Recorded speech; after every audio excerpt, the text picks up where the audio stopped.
বঙ্গোপসাগরে এই মুহূর্তে একটা ঘূর্ণাবর্ত রয়েছে বলা যেতে পারে। তার কারণ এই ঘূর্ণাবর্ত থেকে আমাদের দক্ষিণ ভারতের দিকে মেঘ সঞ্চার হবে এবং দক্ষিণ ভারতে বৃষ্টিপাত চলবে। এ তো না হয়ে গেল দক্ষিণ ভারতের আপডেট।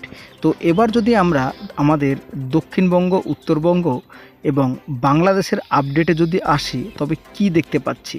তবে এই মুহূর্তে আমরা একটা জিনিস লক্ষ্য করতে পারছি যে বঙ্গোপসাগর থেকে প্রচুর পরিমাণে জলীয় বাষ্প আমাদের দক্ষিণবঙ্গ এবং বাংলাদেশের ওপর দিকে কিন্তু এগিয়ে আসছে, যার কারণস্বরূপ এটাই বলা যেতে পারে যে আর্দ্রতাজনিত অস্বস্তি বা ভ্যাপসা গরম এর জন্যই কিন্তু এটা আমরা অনুভব করতে পারছি।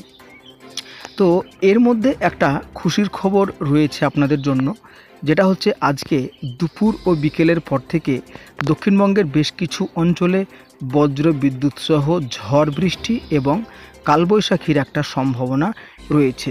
তো কোন কোন জেলায় ঝড় বৃষ্টি থাকবে আপনাদেরকে জানানোর চেষ্টা করব। তার আগে আমরা এই মুহূর্তে দেখতে পাচ্ছি যে বাংলাদেশের রংপুর, তারপরে উত্তরবঙ্গের এদিকে আলিপুরদুয়ার, কোচবিহার, এই সমস্ত জায়গাতে কিন্তু একটা যে মেঘাচ্ছন্ন বা বৃষ্টিপাত চলছে সেটা কিন্তু আপনারা নিজের চোখেই একদম লাইভ দেখতে পাচ্ছেন। বন্ধুরা, আমরা দক্ষিণবঙ্গ আংশিক মেঘলা দেখতে পাচ্ছি, তবে রোদের পরিমাণ কম থাকলেও বেশ কিছুটা আর্দ্রতাজনিত রয়েছে। তো এবার আমরা দেখার চেষ্টা করব যে কোথায় কোথায় আজকে বৃষ্টিপাতের সম্ভাবনা রয়েছে। যদিও আমরা এই আপডেটটা সকালকার দিকে দিচ্ছি, তো বিকেলের হয়তো আবহাওয়ার আপডেট পরিবর্তন হতে পারে। তবুও আপনাদেরকে জানিয়ে রাখি, দক্ষিণবঙ্গের বাঁকুড়া, পুরুলিয়া, নদিয়া, মুর্শিদাবাদ এবং কলকাতার পার্শ্ববর্তী এলাকাতে হালকা থেকে মাঝারি বিক্ষিপ্ত বৃষ্টিপাত কিন্তু আমরা লক্ষ্য করতে পারবো বিকেল ও সন্ধ্যার দিকে। তবে মূলত বীরভূম এবং বাঁকুড়া, পুরুলিয়া এই জায়গাগুলোতে কিন্তু একটু বৃষ্টিপাতের পরিমাণটা আমরা এই মুহূর্তে বেশি দেখতে পাচ্ছি।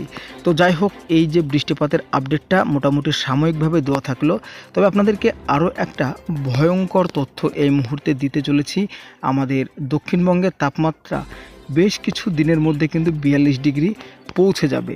তো আজকে দক্ষিণবঙ্গের দুপুরকার তাপমাত্রা মোটামুটি বীরভূম, যেটা আমরা দেখতে পাচ্ছি, সিউড়ি 38 ডিগ্রি, পাশাপাশি কৃষ্ণনগর 37 ডিগ্রি, খড়গপুর 36, কলকাতা 36, মোটামুটি 36, 37, 38 এরকম কিন্তু দক্ষিণবঙ্গের দুপুরকার তাপমাত্রা। উত্তরবঙ্গের ক্ষেত্রে মালদা 33, পুরুলিয়া 33, শিলিগুড়ি 32, গ্যাংটক 24।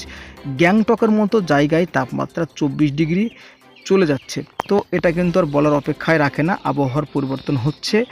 এবং বাংলাদেশের ক্ষেত্রে ময়মনসিংহ 31, ঢাকা 31, হিজিয়া 33, খুলনা 32, ফেনী 31, মোটামুটি সিটিগুলো দেখে দিলাম। তাপমাত্রা বাংলাদেশেও কিন্তু ব্যাপকভাবে বাড়ছে এবং আর্দ্রতাজনিত অস্বস্তি ভোগ করছে বাংলাদেশের মানুষও। তবে আপনাদেরকে এ বিষয়ে অবগত করব যে আগামী রবিবার দক্ষিণবঙ্গের তাপমাত্রা আরও ভয়ঙ্করতম হতে চলেছে। কারণ হচ্ছে একটাই, দেখুন আপনারা নিজের চোখেই প্রমাণটা পেয়ে যাবেন।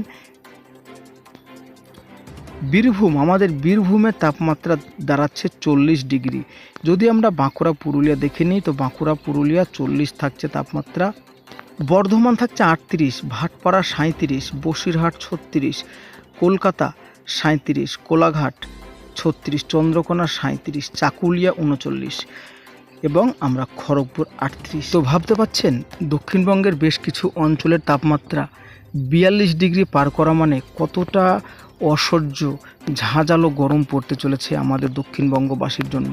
তো বন্ধুরা, অযথা আতঙ্কিত হবেন না, বেশি মাত্রা জল খান, সঙ্গে ওআরএস রাখুন।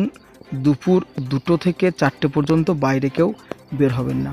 তো ধন্যবাদ বন্ধুরা, ভিডিওটি এতক্ষণ সম্পূর্ণ দেখার জন্য।